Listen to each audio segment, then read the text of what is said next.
月底的瀋陽，空氣裏浮着燥熱，奧體中心卻被一片幽藍的星海填滿，滲出微亮的帶着青草氣息的風。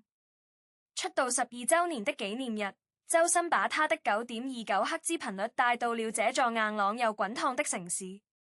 場館外，玉熒光棒和應援手幅的小販生意紅火，從稚氣未脫的孩童到被人女攙扶的白髮老人，人群像潮水一樣衝向入口，嘴裡念叨着那個共同的名字。據說周深的粉絲群體年齡跨度能繞地球小半圈，今天一看，果然名不虛傳。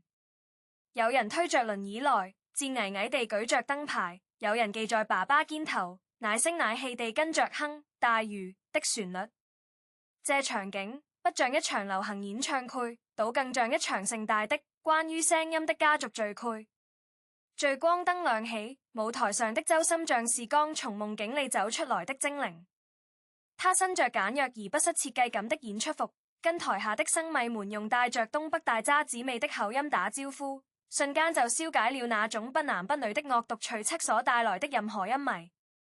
他笑着回應粉絲那些保你個頭的甜蜜調侃，分享着東北搖籃曲你那些後背裂開走光的舞台趣事，讓整個場館充滿了快活的空氣。唱功自然是沒話說，即便3個小時全程高能，最後一個音符落地時氣息依然穩如 CD。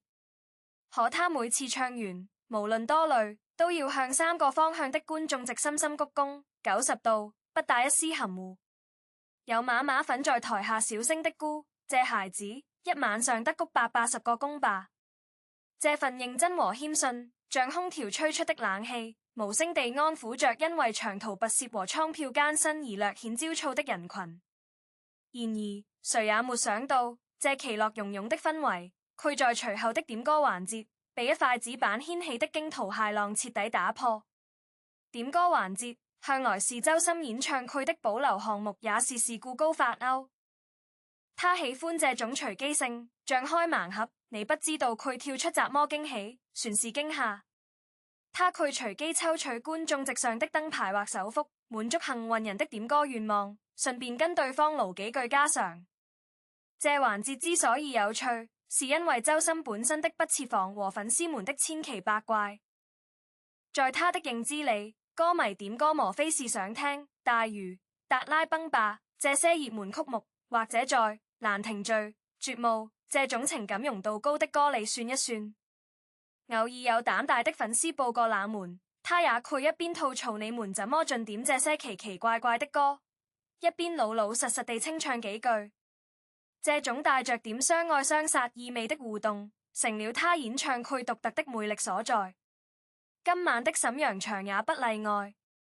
一開始點歌環節進行得順風順水，笑料不斷。有個大哥被點到後激動得語無倫次，被周深調侃你醜傻，大哥零零地回一句醜你炸敵，標準的東北式對答逗得全場哄堂大笑。船有個小姑娘說自己叫布丁，周深無奈地笑着說我的字典裡沒有這2個字，最後船是中庸地唱了歌。氣氛輕鬆得像瀋陽夏夜的晚風。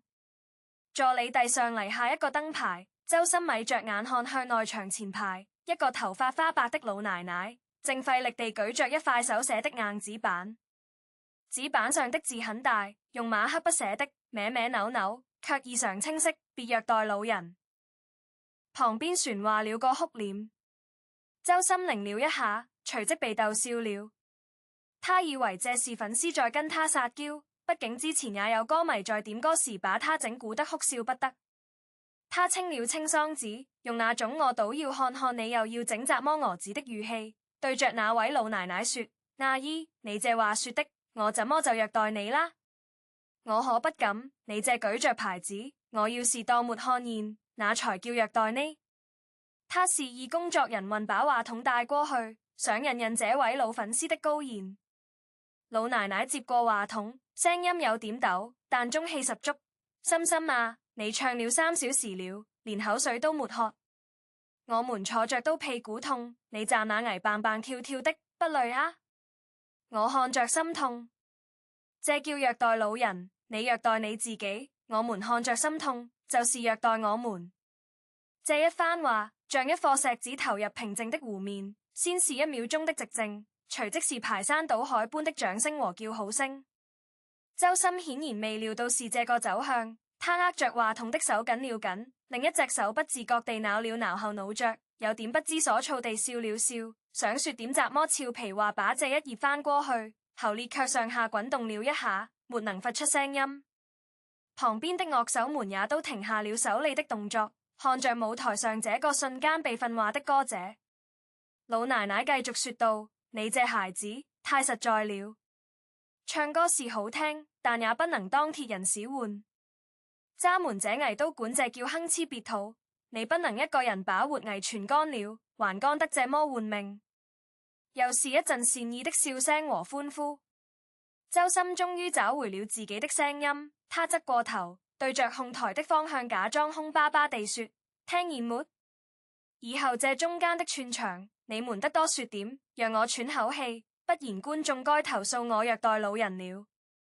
如果故事停在這裏，這也不過是瀋陽站一個溫暖幽默的插曲。但今晚的事故顯然有着更厚重的伏筆。在安撫完這位可愛的監督雲奶奶後，周深為了緩和氣氛，也為了滿足真正的點歌需求，他特意尋找剛才老奶奶附近舉牌的另一位觀眾。那是一個看起來30多歲的女性，手裏舉着一個閃着微光的定制燈牌。周深米眼便認着上面的字，180歲之約。他念出這5個字時，聲音裏還帶着剛才殘留的笑意，甚至船有點好奇，180歲之約，這是個怎麼新梗？是要我唱到180嗎？那不成老妖精？他話沒說完，燈牌被微微放低，露出後面那張淚流滿面的臉。那是一位看上去40來歲的中年女性，穿着素淨的白襯衫，妝已經花了，眼睛裏全是供血絲，卻亮得驚人。周深的笑聲卡在了喉嚨裏，他看着那個燈牌，又看着那張臉，目光像被燙了一下。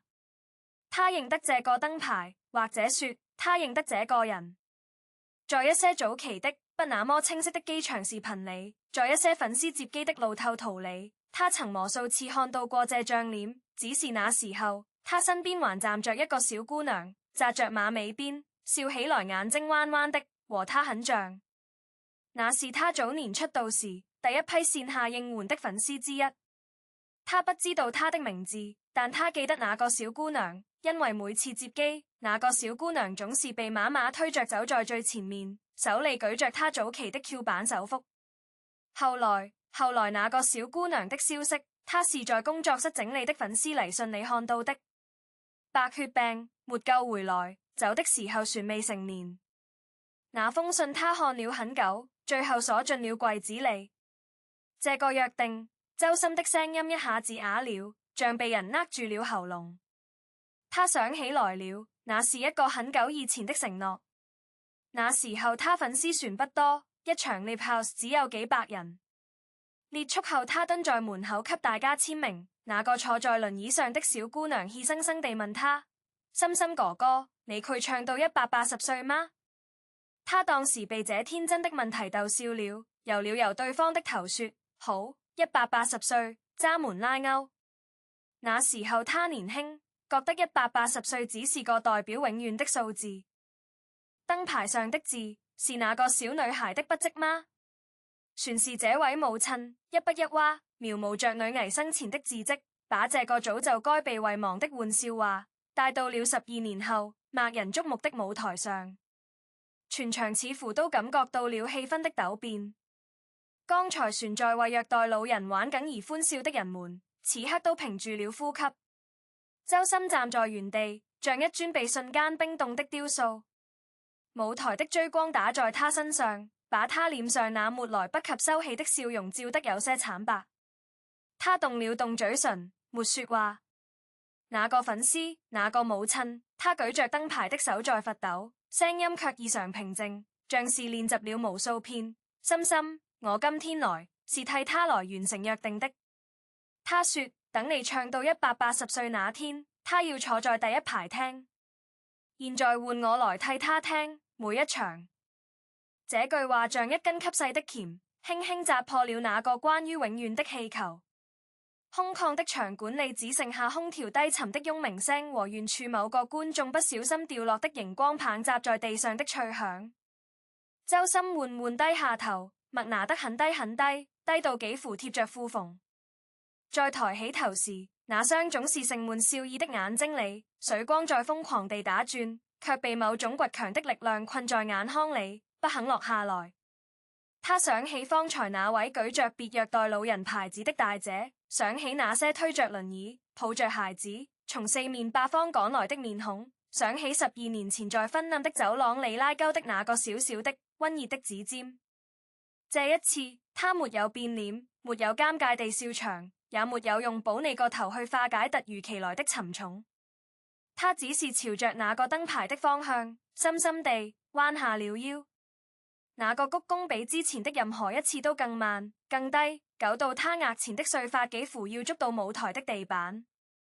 全場寂靜了3秒，隨即是排山倒海般的帶着哭腔的掌聲和周深加油的嘶喊。他沒有唱任何一首歌，只是直起身，用帶着濃重鼻音的聲音對着話筒輕輕說了一句：拉過鈎的180歲，少1年、1個月、1天都不算。這話是對着那個空蕩蕩的輪椅位置說的，也是對着此刻場館裡所有相信永遠的人說的。接下來的演唱會，他像是雜麼都沒發生過一樣，調整好情緒，繼續唱着下一首《大魚》，高音依然通透得像穿過雲層的光。但細心的觀眾發現，他在唱到怕你飛遠去，怕你離我而去時，眼角有淚光一閃而過，隨即被他借着轉身的動作快速地用手背蹭掉了。那個180歲之約的燈牌被那位母親重新放下，隱沒在藍色的星海裡，像一顆沉入深海的珍珠。而那一聲拉過鈎的，則像扔進時間河流裡的回旋鏢，在12年後精準地命中了台上台下每一個人的心臟。因為所有人都明白，180歲不是關於壽命的狂想，而是一個被現實擊碎的孩子和一個試圖用歌聲縫合裂縫的大人之間最笨拙也最莊重的約定。那個瞬間，無數人想起了南京站他俯身對小女孩說機會是媽媽的，要好好愛媽媽，想起那些因為所謂性別氣質而被網暴的至暗時刻，想起他一個人站在舞台中央，卻被無數的愛如痛包裹着的那個剪影。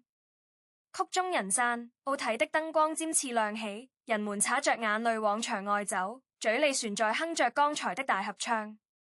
那塊寫着別虐待老人的牌子和那塊寫着180歲之約的燈牌，或苦攰被當作垃圾清掃，或苦攰被收藏進某個粉絲的回憶裡。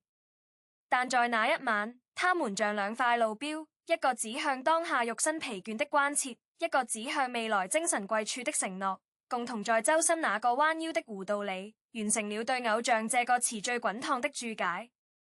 他沒有刻意煽情，也沒有精心設計劇本，只是在那個瞬間，接住了一個母親跨越生死的凝視，也接住了所有人對失去與守候的共同體驗。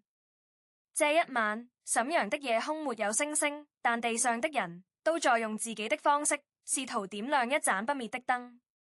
走出場館時，夜風裹着塵土的氣息撲面而來，有人懸在低聲啜泣，有人默默攢緊身邊人的手。